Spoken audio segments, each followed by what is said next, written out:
At the end of this sequence, the card game will start.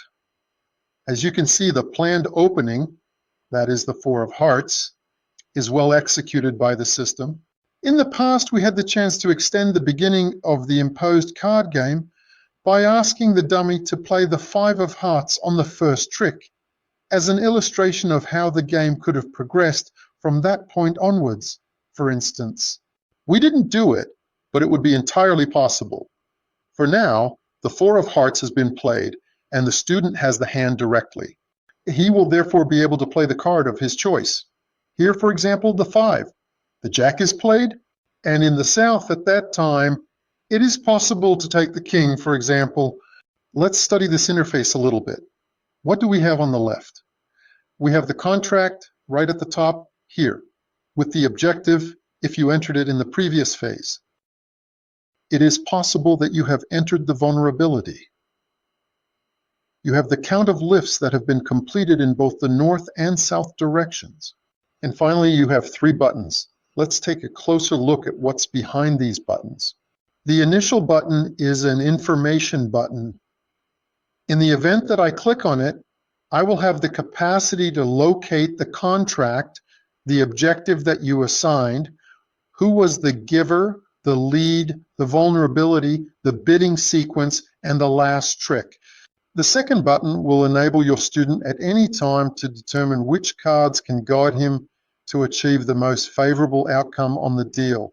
If I click on it, you will be able to see here that the Ace of Spades and the 3 of Clubs are the most favorable cards to play in 4 games at that particular time.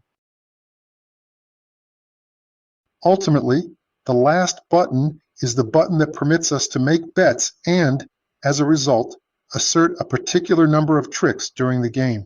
Here, I utilize this button to abbreviate the duration of the card game, and as you can observe, the student successfully executed the requested number of tricks or even exceeded it. In this situation, he possesses 3 stars and he receives a message of congratulations that is addressed to him. At this point, he has the ability to replay the add-on.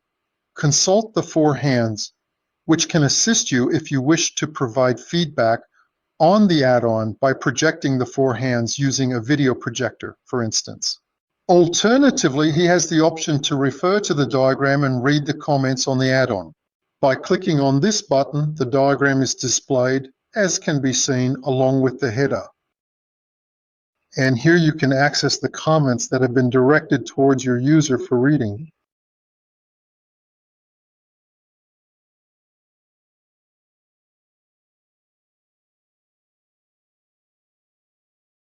Let us now examine what might have transpired if you had opted for alternative parameters.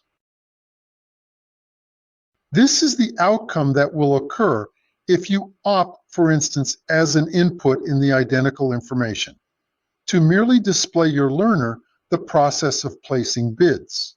Here I refrain from touching anything and observe the sequence of auctions occurring for the student without his need to intervene. On this screen, I have opted for alternative configurations.